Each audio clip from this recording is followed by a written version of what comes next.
नमस्कार, मी प्रतीक्षा आपलं सर्वांचं स्वागत करत आहे। आपण बघत आहात बंजारा लाईव्ह प्रांतानिक भाषा एक। पाहूयात आजच्या काही ठळक घडामोडी। अशीच एक काळीज हेलावून घडणारी घटना। जिंतूर क्रेशर मालकाच्या दबंगगिरीमुळे शेतकरी झाले त्रस्त। संबंधित अधिकारी करत आहेत खोटे पंचनामे। जिल्हाधिकारी देखील जाणून बुजून करत आहे टाळाटाळ। शासकीय कर्मचारी असल्या कारणाने शासन देखील पाठीशी घालत आहे। राजकीय नेत्यांचे क्रेशर मालकाशी आहे धागेदोरे। त्वरित खदान बंद नाही झाली तर आत्महत्या करण्याचा शासनाला दिला इशारा।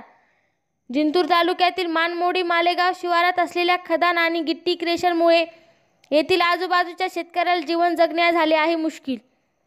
येथील परिसरातील शेतकरी यांनी आमच्या प्रतिनिधीशी बोलताना अशी व्यथा मांडली की आज गेली 3 वर्ष झाली आम्ही आमच्या शेताच्या लगत असणाऱ्या दगड खदान आणि गिट्टी क्रेशर बंद करण्यासाठी तक्रार निवेदन हे स्थानिक पातळीवरच नाही तर थेट मुख्यमंत्री साहेबांना भेटून देखील ही दगड खदान आणि गिट्टी क्रेशर बंद करा म्हणून निवेदन देऊन थकलो आहोत, परंतु आमच्या पदरी मात्र निराशाच येत आहे आणि याला जबाबदार हे फक्त शासन आहे। आणि शासनाच्या कार्यवाहीनुसार येथील संबंधित विभागाचे अधिकारी हे तपासणी पंचनाम्यासाठी येतात आणि तक्रारदार शेतकऱ्याला कोणतीही कल्पना न देता संबंधित खदान मालकांच्या घरात बसून संपूर्ण पंचनामा हा बंद खोलीत करतात आणि शासन दरबारी मात्र खोटे अहवाल सादर केले जात आहोत। असे तर नाही की हे अधिकारी देखील त्या खदान मालकाच्या आमिषाला बळी पडून लाचारी पत्करून खोटे पंचनामे तर करत नाहीत।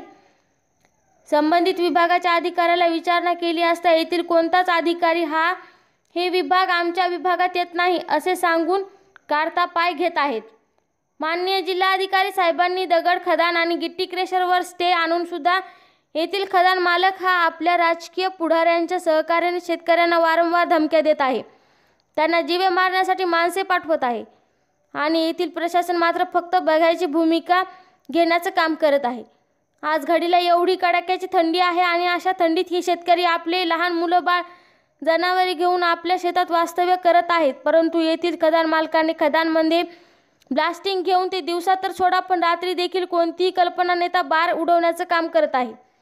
आणि या ब्लास्टिंगच्या आवाजाने जर येथील शेतकऱ्यांना जर आपला जीव गमवावा लागला तर त्याला जबाबदार कोण असा प्रश्न पडला आहे। का एखाद्या शेतकऱ्याचा जीव मारण्याच्या जागीच वाट हे शासन बघत राहणार काय? कधी मिळणार या शेतकऱ्यांना न्याय? अधिकारी किती दिवस करणार अशीच चालढकल? का लाचार झाले आहे संबंधित अधिकारी? कधी होईल ही दगड खदान बंद? कधी घेतील हे शेतकरी मोकळा श्वास? कधी थांबेल हा जीवघेणा खेळ?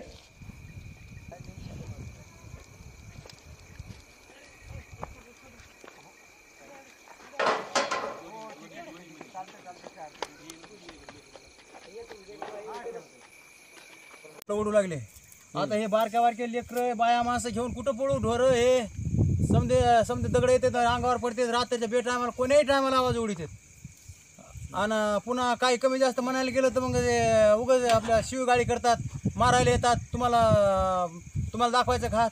आता कायच करावं आम्ही? काय कदरून कुठं जावा काय करा काही कळच ना आम्हाला। तर काय हे ढोर येतं शेळ्या येतं लहान लेकरं आहेत, एवढे लेकरं घेऊन कुठं जाऊ मी? आता ते यायला आम्हाला याची भेवच वाटायला ना, रात्रीच्या भेव वाटायला, दिवसा रात्रीच्या 8 वाजता होल उडीतात आणि सकाळी 4 वाजता होल उडीतात। कायच करावं? काय करावं? माझा साहेब लोक आले त्यांचं म्हणणं काय होतं? कोणते साहेब लोक? कलेक्टर ते साहेब लोक आले आणि ते तिकडेच बोलते तर काय आम्हाला काही हेच करीत नाही तिकडे। तुम्हाला भेटत नाही का? नाही भेटत नाही, आपले भेटलेच नाही।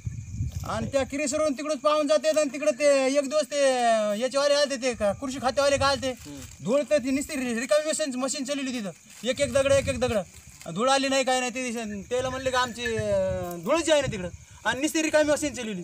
धूळ येते का मग तुमच्या घरात? धूळ तर आता ती समधी हळद समधी पाहणं मग कशी झाली ते पांढरी फक हळद झाली ते गव्हावर बी समजा धूळ आहे, त्या हरभऱ्यावर बी धूळ आहे। याला सांगायचं आता काय कदरून चाल मी तर आता हे लेकरं घेऊन मुंबईला जाऊ कुठं कामाला जाऊ काही हेच सुधारण नाही तर आम्हाला म्हणते तुमचं शेत विकून टाका आम्ही घेऊन टाकतो, नाहीतर मग तुम्ही काहीतरी करा। आता कायच करा आम्ही एवढं फुकट भावात कधी देऊन जा पाव आता याच्यावरून आता सरकार तर आम्ही ते कदरून घेऊ ठाणेवाले का आमची फिर्याद समजा गेलो तर ते काही आमची काही दखल घेत नाहीत। आता परभणी कलेक्टर साहेब कधी तिकडेच बोलून जातात तुम्हाला बोलत नाही, आपलं आम्हाला बोलले नाही, काही नाही बोलत नाही, काही नाही. तिकडेच जातो त्याचे कार्यक्रम काय. परस्पर करतात. हो तिकडे तेच काय त्याचे कार्यक्रम तिकडेच आणि तिकडून तिकडेच जातात. आमच्याकडे येत बी नाही इकडं. पत्रावर दगड पडतात, किती बारा दगड छड्या फुटतात, काही कुठाने होते. करावंच काय आणि काही कळत ना आम्हाला. सांगा. अरे हे कधी बी रात्री आवाज उडवायले. तर आता परवा दिवशी काय त्यांनी 4 वाजता आवाज उडविला हा. आणि आता आज बी सकाळी आता संध्याकाळी 6 वाजता आता उडवायले. पोरं आमच्या इकडं बायका लेकरं ढोरं आजूबाजूला असताना होल उडवायले. त्यांनी सांगायला ते पोरं सोरं त्याला कोणी ऐकच नाही.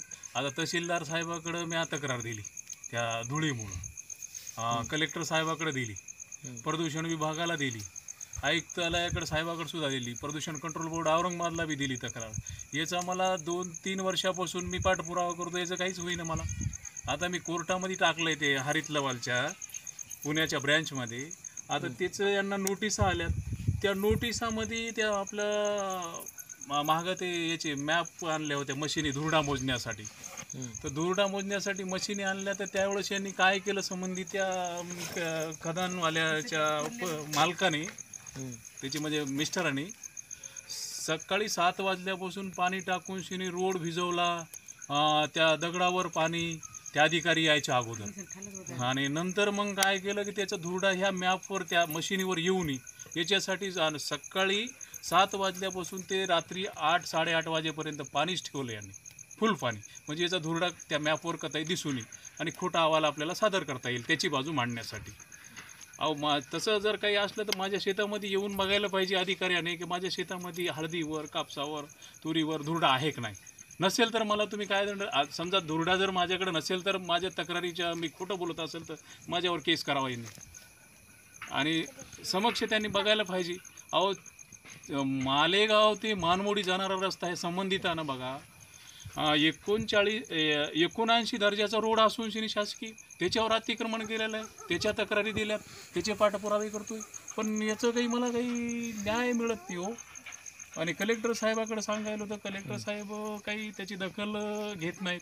तहसीलदार साहेबाला परवा जाऊन भेटलो तर तहसीलदार साहेब म्हणतात नाही हे प्रकरण आमच्याकडं नाही. आणि मी म्हणलं साहेब महसूल आहे, बरं तुम्ही आता आमच्या शेतामध्ये बघा, पंचनामा करा, काय तर सत्य परिस्थिती, मी काय कवरक राहू आणि मला इथं एवढा त्रास व्हायला की हळदीवर हे पडलं का तू? अहो हळदीवर तुम्ही जाऊन बघा किंवा त्या अधिकाऱ्यांनी येऊन बघायला पाहिजे. धूळ जर असली तर माझं तुम्ही तक्रार हे करा, नोंद करून घ्या. नसली तर मला तुम्ही काय दंड लावायचं लावा, मी शिक्षाच पात्र आहे ना. समोरचा माणूस त्यांना मॅनेजमेंट आता इकडे सांगताय ते काय करते, मॅनेजमेंट करतो मी, अधिकारी माझे जे असं इकडं अफवा करायला काय करायला त्याला माहीत द्यावाला पाहिजे. हां औरंगाबादच्या ते भागा आलते अधिकारी तसं. औरंगाबादचे प्रदूषणवाले ते आलते ना, ते बी महागाऱ्या त्याला हॉटेलवर जीव घातलं यांनी, या मालकाने त्या आमच्या याच्यावर मालेगावच्या हॉटेलवर जालना रोडच्या. आणि तिथून जीव घालून शनिवारच्यावर याने काय अहवाल दिला देवाला माहीत, तिकडच्या तिकडंच गेले, आम्हाला कोणी विचारत नाही, काही करत नाही. आता धूळ तर यायली याचं याने काय याला तहसीलदार साहेबांनी कलेक्टर साहेबांनी बघायला पाहिजे ना. आता धूळ यायली, दगड यायली. तुम्ही किती वर्षापासून भाग आहे? 3 वर्षापासून हेच करायलो मी, रात्रंदिव परेशान आहे, माझ्या डोक्याला उगा त्रास. आणि पुन्हा वरच्यावरी मला त्या कोर्टामधून मिटून घे म्हणून शिनी माझ्यावर दबाव आणायला, इकून तिकून शिनी धमक्या द्यायला आहे मला, कुठंतरी मारून टाकेल. हे सुद्धा शब्द माझ्याकडे प्रूफ सहित आहेत.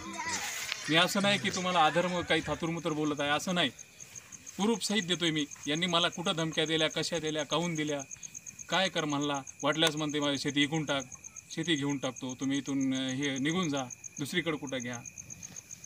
आणि यांना अधिकारी पाठीशी घालत आहेत. आता रात्री उडवलं, आता हे एवढी थंडी आहे याच्यामध्ये आता आमचे लेकरं बाळा हे घेऊन कुठं जाणार आम्ही सांगा बरं. हां रात्रीच्या उडवायची यांना परमिशन पूर्ण दिली आणि आम्ही का शेतातून निघून जावं का यांच्यासाठी? ह्यांनी 4 पैसे कमवायले तर आम्ही का शेतकऱ्यांना फाशी घ्यावं का? आता शेवटी तर माझ्याकडे तेच उपाय राहिला आहे बघा. आता कदरलोय मी, मला माहिती आहे की मला कोर्टातून न्याय भेटणार आहे, पण आता हे मधीच मला उगाच टॉर्चर करायला, उगाच सतवायलेत. आता माझ्या लेकरा बाळाचा प्रश्न आहे ना, ते आता एवढे हे करायलेत. अक्षरशः त्यांच्यावर तक्रारी आहेत सध्या.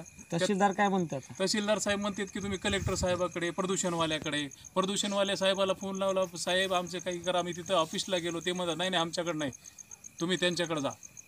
म्हणजे उडवाउडीचे प्रश्न नाही. शेवटी आता माझं काय आता संपलं आहे. आता समजा माझं आता मला फाशीशिवाय काही पर्याय नाही, मला दुसरा पर्यायच राहिला नाही. मग एवढं आता मी कदरलोय. मला आता कोर्टाचा निकाल येऊस्तोवर मी थोडी दम काढायलो. हां, मला न्याय भेटणार आहे तिथं कोर्टामध्ये, एवढं पक्का आहे. किती वाजता? 6 वाजता. 6 वाजता. शेतातलं काम करू आले ते काय? हो, शेतातलं काम करतो. तिथंच काम करते, तिथं जवळ इथं शेती. बैल इथं पाणी ढोर आकार आहे. आखाडा इथंच आहे का? हो, इथं जागा. इथंच राहतात का तुम्ही? इथंच राहतो.